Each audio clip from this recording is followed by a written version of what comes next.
ओम शांति। आपका प्रश्न है, साक्षी दृष्टा अवस्था क्या है, इसको विस्तार से समझना है। साक्षी दृष्टा अर्थात अचल अडोल अवस्था, ये एक आत्मा की उच्च से उच्च अवस्था है। कितना भी कड़ा पेपर आए, पेपर का अर्थ है कर्म भोग, क्योंकि हमारे साथ जो कुछ होता है वो हमारे ही पिछले कर्मों का हिसाब किताब है, या हमने चिंतन करके उसको बढ़ाया है और उग्र होने से ही हिसाब किताब आता है।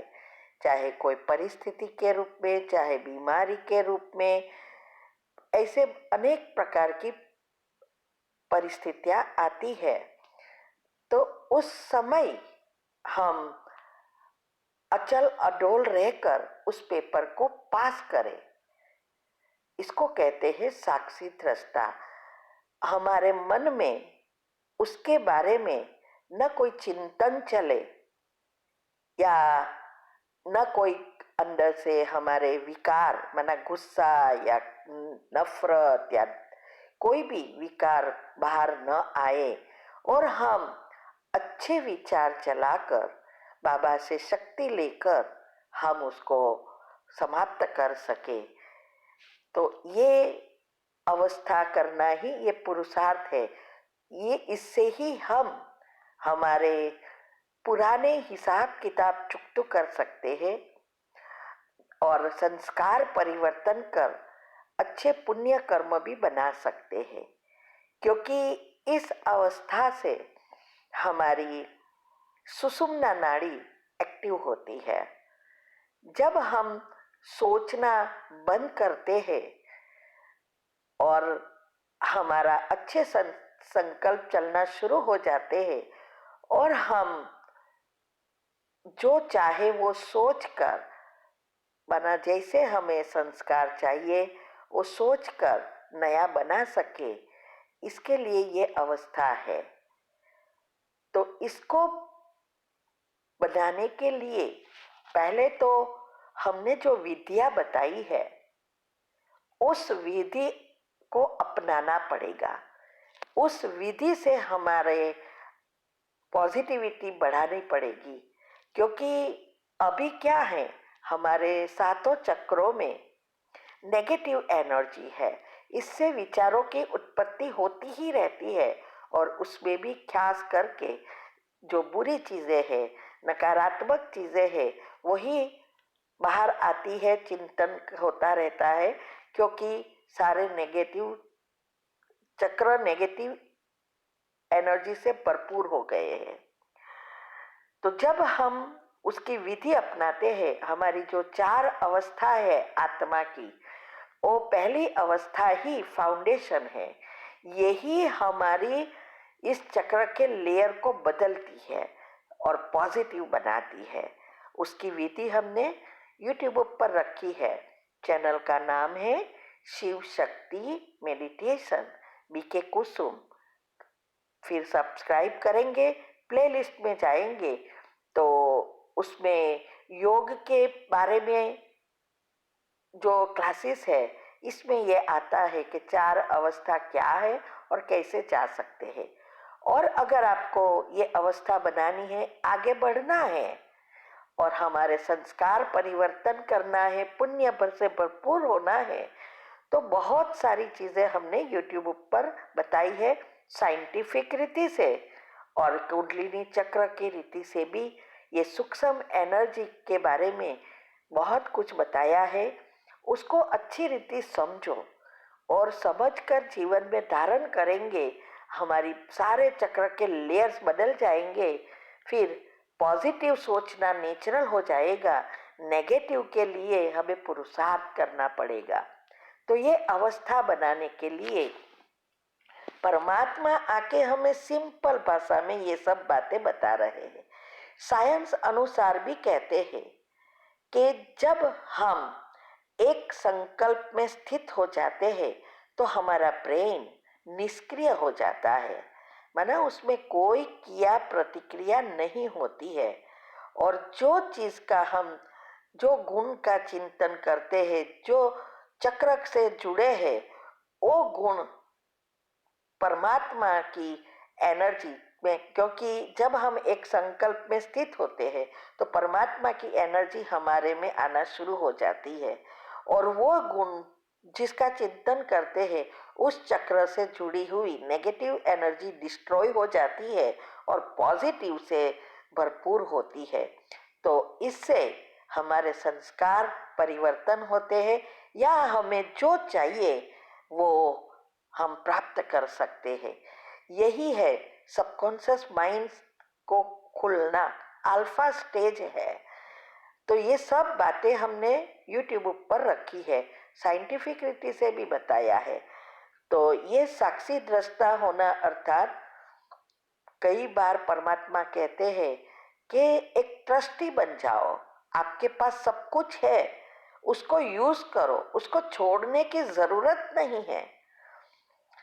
जो शास्त्रों में कहते हैं कि भगवान को ढूंढने के लिए घर में रहकर कुछ नहीं कर सकते, उसको छोड़ना पड़ेगा, लेकिन परमात्मा कहते हैं घर बार छोड़ने की आवश्यकता नहीं है। न तो कोई चीज को छोड़ना है, जो कुछ मिला है वो हमारे अच्छे कर्म से मिला है, उसको यूज करना है, लेकिन उसमें मन और बुद्धि से उसको डिटेच रहना है, जिससे हमारे विकार ऊपर न आए और हम डिटेच रहे। ऐसा भी हो सकता है आप घर बार छोड़ेंगे लेकिन मन बुद्धि तो घर में ही रहेगी। मेरे पास ये था, ये थे, ये बच्चे हैं, ये भाई बहन है, ये सब याद आता रहेगा। और यहाँ परमात्मा कहते हैं घर में रह के ये अवस्था बनानी है कि सारे विश्व की चीजों को, चीज वस्तु व्यक्ति वैभव सबको मन बुद्धि से छोड़ना है, न कि प्रैक्टिकल में।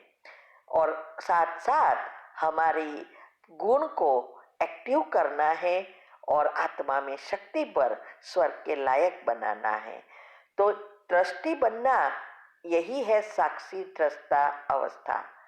इसको ही शास्त्रों में कहा है कि शून्य अवस्था, लेकिन विचार कभी शून्य नहीं हो सकते, मन कभी भी शांत नहीं रह सकता, मन को परिवर्तन कर सकते हैं। और ये परिवर्तन का कार्य आज सारे विश्व में किसी के पास उसकी विधि नहीं है।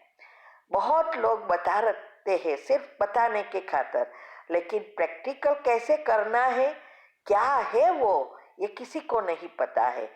सिर्फ परमात्मा ने आके हमें सिंपल भाषा में ये सब बताया कि मन कभी शांत नहीं हो सका, निरसंकल्प नहीं हो सकते, लेकिन मन को अच्छे विचारों से परिवर्तन कर सकते हैं, क्रिएटिव बना सकते हैं। तो ये जो निरसंकल्प स्थिति, यही है साक्षी दृष्टा अवस्था, यही है एक संकल्प में स्थित हो जाना। तो जैसे ट्रस्टी होता है, कोई संस्था है उसमें ट्रस्टी होते हैं ना, तो ये ट्रस्टी के पास सब कुछ है, हाँ, बहुत सारे पैसे बैंक में पड़े हैं, सब चीजें हैं, लेकिन उसको अंदर पता है कि ये मेरा नहीं है, ये संस्था का है, मैं तो निमित्त बनकर उसको अच्छी रीति चलाऊं जिससे इस संस्था आगे बढ़े। ऐसे ही ये परिवार जो भी हमारा है वो हमारा कर्म के अनुसार हमें मिला है। तो जो कुछ मिला है वो हमें उसको हमारे हिसाब किताब उसके साथ रहकर समाप्त भी करना है और नए अच्छे कर्म भी, पुण्य भी बनाना है, इसके साथ रहकर ही सब कुछ करना है और अच्छी रीति घर संसार चलाना है। ये है निरसंकल्प स्थिति कहो या दृष्टि कहो, परमात्मा कराने वाला है, वो करा रहा है, मैं तो ये सेवा कर रही हूँ इस आत्माओं की, और आत्माओं को सुख देना है। और फिर सारे विश्व हमारा ही है, हम विश्व के हैं। तो ये साक्षी दृष्टा अवस्था बनाने के लिए ही हमें परमात्मा ने कर्म की गुह्य गति और ड्रामा का ज्ञान दिया। और ये आत्मा ज्ञान से ही हम इस चीजों को यूज कर हम हमारे अच्छे कर्म बना सकते हैं। ये जो अवस्था बनाना अर्थात अंतमति सो गति करना, और इसके लिए हमारे शरीर में जो सूक्ष्म चीजें हैं वो सब रिसेट हो जाती है, सारे सेल्स बदल जाते हैं, ब्रेन एक हो जाता है, स्लीप साइकिल और बायोलॉजिकल जो साइकिल है, क्लॉक है, वो भी रीसेट हो जाता है और डीएनए चेंज हो जाती है। ये सब करने के लिए ही ये विद्या बताई है। तो अगर आपको इसके बारे में बहुत जानना है और डीप में समझना है तो यूट्यूब पर सब कुछ रखा है, आप वो सुनना शुरू करेंगे। 6 मास मन से करो और लिखते जाओ पॉइंट। उसमें समझ न आए तो आप हमें पूछ सकते हैं। लेकिन इसके साथ साथ हमने आत्मा की शक्ति और संकल्प शक्ति के टॉपिक लिखे हैं, वो भी तीव्र पुरुषार्थ ग्रुप में आता है।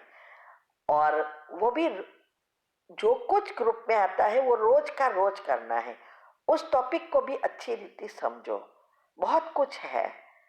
ये चीजें आपको कहाँ भी नहीं मिलेगी, न कोई शास्त्रों में मिलेगी, न कोई कथाकार से मिलेगी, न बीके क्लासेस में मिलेगा। ऐसी चीजें रखी है तो आप वो सुन सकते हो। ठीक है, ओम शांति। आपका प्रश्न है, कई बार खाने में से जूठा खाना जैसे सब्जी चावल वगैरह एक्स्ट्रा डाल लेते हैं तो बच जाता है। हम वो जूठा खाना इकट्ठा कर उसमें थोड़ा और ऐड करके हमारे पड़ोस में एक गरीब फैमिली है उन्हें देते हैं, वो उसको खा लेते हैं, फेंकते नहीं। हमने गीता में पढ़ा कि किसी को जूठा खाना देना भी पाप है। तो क्या ऐसा पाप कर्म होता है? और जूठा खाना जो बच जाए उसका क्या करना चाहिए? उत्तर है, पहले तो मैं यही कहूँगी कि हमें बच्चों को भी यही सिखाना है, थोड़ा थोड़ा ले और थारी में जूठा ना छोड़े। देखो, हमारे पेरेंट्स ने हमें सिखाया, हमने हमारे बच्चों को सिखाया, और अभी हमारे बच्चे उसके बच्चे को माना मेरे पोते पोतियों को सिखाया है। वो इतना ही लेता है जितना चाहिए। तो ये पहली तो ये आदत डालनी है, यही है अच्छे से अच्छे संस्कार। दूसरा यह है कि वही चीज हमें दूसरों को देनी चाहिए जो हम खुद खा सकते हैं। लेकिन अगर वो फिर भी अच्छा है तो वो खा लेते हैं तो फिर इसमें कोई प्रॉब्लम नहीं है। लेकिन जूठा देने से थोड़ा शायद पाप लगता होगा। इससे तो अच्छा है कि आप कम लो, और फिर भी जूठा कभी कभी बच जाता है तो कुत्ते को दे सकते हैं, गाय को दे सकते हैं। लेकिन अगर गरीब को देना है, अच्छा खाना ज्यादा बनाओ और उसको बाजू में दो, रोज दो। और लेकिन फिर आपके ऊपर है, आपको जैसा अच्छा लगे वैसा कर सकते हो। ठीक है, ओम शांति। आपका प्रश्न है, हमारे युगल पूजा के दौरान मन्नत के पैसे निकालते हैं, क्या इन पैसों को हम सेंटर की सेवा में दे सकते हैं? उत्तर है हाँ, आप सेंटर की सेवा में दे सकते हैं, उसको डिवाइड भी कर सकते हैं। ये सेंटर बनाने की सेवा जो चल रही है उसमें दे सकते हैं, या आपके सेंटर पर भी दे सकते हैं। सेंटर बनाने की सेवा करने से हमारा बहुत पुण्य बनता है, क्योंकि कई सेंटर ऐसे हैं जहाँ बच्चे जो आते हैं वो बहुत गरीब होते हैं और सेंटर भी टूटा फूटा पुराना होता है या भाड़े में होता है। तो अगर हम अच्छा सेंटर बनाते हैं तो बहुत आत्माएं अच्छी भी आएगी और सेवा भी होगी, और वो सब पुण्य हमको मिलता है जिसने उसको बनाया है। तो वो आप अच्छी रीति कर सकते हैं। दूसरा प्रश्न है, हम वीक में 2-3 दिन मुरली सेवा के लिए जाते हैं। सेवा के दौरान हमें ऑटो में जाना होता है, तो क्या हम इन पैसों से किराया दे सकते हैं? उत्तर है, अगर आपके पास किराए के पैसे नहीं है तो लेना है। अगर आपके पास उसके अलावा पैसा है तो वो यूज करो, तो अच्छा पुण्य बनेगा। ठीक है। ओम शांति।